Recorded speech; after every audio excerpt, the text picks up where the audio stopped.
पुरानी सदियों की बात है। उस वक्त जमीन पर बादशाहतें कायम थीं। हर तरफ किले, तोपें, घोड़े, तलवारें और साजिशें छाई हुई थीं।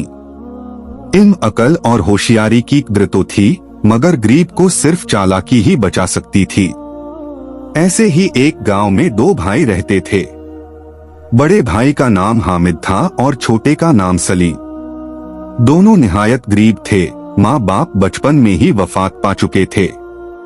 दुनिया के रहम ओ करम पर थे, मगर कुदरत ने उन्हें ज़हानत, अकल और हाजिर जवाबी जैसी अनमोल दौलत से नवाजा था। इनकी चालाकी गांव भर में मशहूर थी, लेकिन इनकी शराफत और सब्र की भी मिसालें दी जाती थीं। गांव का नंबरदार अकबर खान बहुत जालिम और खुगर्स इंसान था। उसने गांव के बेशतर किसानों की जमीनें छीन ली थीं और उन्हें अपने दरबारी बना लिया था।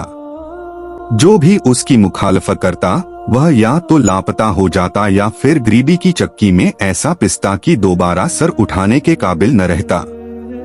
हामिद और सलीम चूंकि बेजमीन थे, इसलिए नंबरदार को उनकी कोई परवाह न थी, मगर उसकी नजर हमेशा उन पर रहती थी, क्योंकि उसे महसूस होता था कि ये दोनों लड़के एक दिन उसकी राह में रुकावट बन सकते हैं।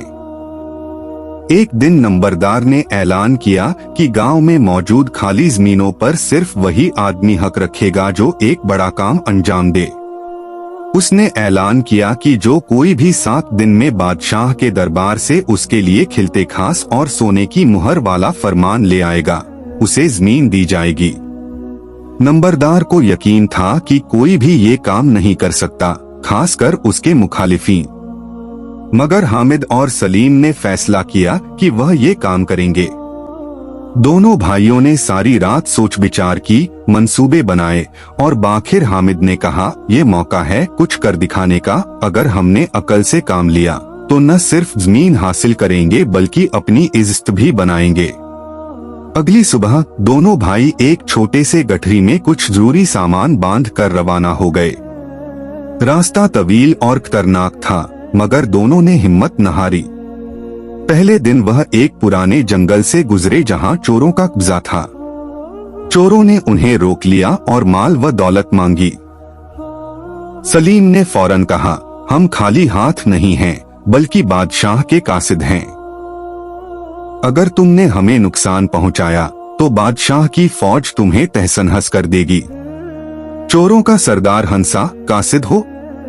सबूत दो। हामिद ने फौरन अपनी जेब से एक पुराना खत निकाला जो उसने गांव के एक बुजुर्ग से लिया था। खत पर बादशाह का पुराना निशान था। चोरों ने उसे देखा और सच समझ बैठे। सलीम ने मजीद कहा, हम चाहते हैं कि तुम हमारी मदद करो ताकि हमारा पैगाम जल्द दरबार पहुंचे, तुम्हें भी इनाम दिया जाएगा। चोरों ने न सिर्फ उन्हें छोड़ दिया बल्कि उन्हें घोड़े और खाने पीने का सामान भी दे दिया। जंगल के बाद वह एक पहाड़ी इलाके में पहुंचे जहां एक दरवेश रहता था। दरवेश का नाम बाबा सफी उल्लाह था। वह लोगों की मदद करता, मगर बेवकूफों को फौरन भगा देता। दोनों भाई उसके पास गए और सारी बात सुनाई।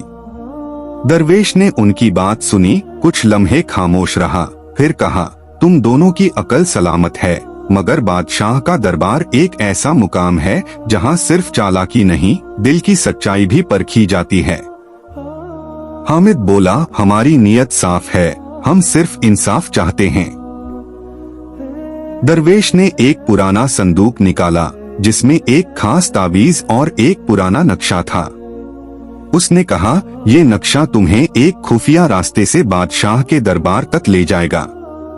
तावीज तुम्हारे बदन पर बांध लो, ये तुम्हें झूठे इल्जाम और साजिशों से महफूज रखेगा। दोनों भाई दरवेश का शुक्रिया अदा करके रवाना हो गए। रास्ते में कई मुश्किलात आईं। एक दिन जब वह दरिया पार कर रहे थे तो एक शख्स ने उनसे मदद मांगी। वह एक शिकारी था जिसका नाम दिलशाद था। उसके तमाम साथियों को जहरीले सांप ने काट लिया था, सिर्फ वह बचा था। हामिद ने उसका इलाज किया, उसे पानी पिलाया और खाना दिया। दिलशाद बहुत मुतासिर हुआ और कहा, मैं तुम्हें दरबार के दरवाजे तक ले जाऊंगा। वहाँ पहरेदार बहुत सख्त हैं, मगर मेरे पास पुराने बादशाह का इजाजतनामा है। आखिरकार चौथे दिन वह बादशाह के किले के दरवाजे पर पहुंच गए। दिलशाद ने उन्हें अंदर दाखिल कराया और खुद वापस चला गया। किले के अंदर हर तरफ सुनहरी दीवारें, खुशबुएं और गुलामों का हुजूम था। बादशाह एक सोने के तख्त पर बैठा था, चेहरा सख्त मगर आंखों में अकल की रोशनी थी। दोनों भाइयों ने सलाम किया। बादशाह ने हैरत से पूछा, तुम दोनों कौन हो और क्यों आए हो? सलीम ने सादगी से कहा, हम एक गांव से आए हैं जहां जुल्म का राज है। हम इंसाफ चाहते हैं और ये खिलते खास मांगने आए हैं ताकि जालिम नंबरदार के जुल्म से गांव को बचा सकें। बादशाह हंसा, क्या तुम समझते हो कि खिलते खास ऐसे ही मिल जाती है? तुम्हें अपनी अकल और नियत का इम्तिहान देना होगा। बादशाह ने उन्हें 3 मुश्किल काम दिए। पहला काम ये था कि उन्हें किले की लाइब्रेरी से एक ऐसा नुस्खा तलाश करना था जो सदियों से गुम था। दूसरा काम ये था कि दरबार के सामने खड़े होकर कोई ऐसा मसला हल करें जो आज तक कोई न कर सका। तीसरा और आखिरी काम ये था कि महल के अंदर एक चोर पकड़े जो सालों से खजाना चुरा रहा था। दोनों भाइयों ने पहला काम सलीम की अकल से मुकम्मल किया। उसने किताबों में मौजूद इशारों से 3 नुस्खा तलाश कर लिया। दूसरा काम हामिद ने मुकम्मल किया। बादशाह ने उनसे एक पेचीदा मुअम्मा पूछा जिसे हामिद ने सिर्फ 3 जुमलों में हल कर दिया। बादशाह हैरान रह गया। अब तीसरा काम बाकी था जो सबसे मुश्किल था। सलीम ने कहा, ये चोर बाहर से नहीं अंदर से है।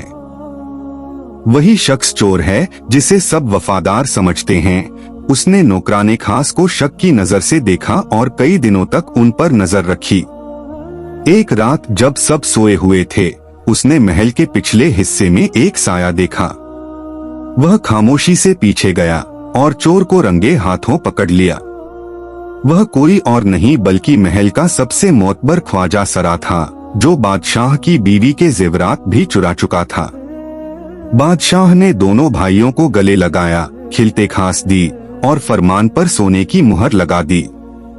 उसने कहा, तुम्हारी अकल, तुम्हारी नियत और तुम्हारी हिम्मत ने मुझे मुतासिर किया है। तुम न सिर्फ अपने गांव के हीरो हो बल्कि मेरे दरबार के करीबी मुशीर भी हो। दोनों भाई जब वापस गांव पहुंचे तो गांव के लोग हैरान रह गए। नंबरदार को वह फरमान दिखाया गया और उससे जमीन वापस ली गई। बादशाह के हुक्म पर नंबरदार को कैद में डाल दिया गया। हामिद और सलीम ने गांव में मदरसा, कुआं और अस्पताल बनवाया। उन्होंने न सिर्फ अपने लिए बल्कि पूरे गांव के लिए इंसाफ, इल्म और तरक्की की राह खोल दी। इनकी कहानी हर ज़बान पर थी। लोग दूर दूर से आते, उनकी बातें सुनते, उनसे सीखते। उन्होंने हमेशा सच, अकल और सब्र को अपनाया और यही उनका असल खजाना था। यूं हामिद और सलीम की चालाकी, होशियारी और नेकनीयती ने उन्हें सिर्फ कामयाब नहीं किया बल्कि एक तारीख कायम कर दी। और आज भी जब गांव के बच्चे अकल और हाजिर जवाबी की बात करते हैं तो कहा जाता है, अगर होशियार हो तो हामिद ओ सलीम जैसा हो, जो अकल से जंग जीते और सच्चाई से बादशाहत पाए।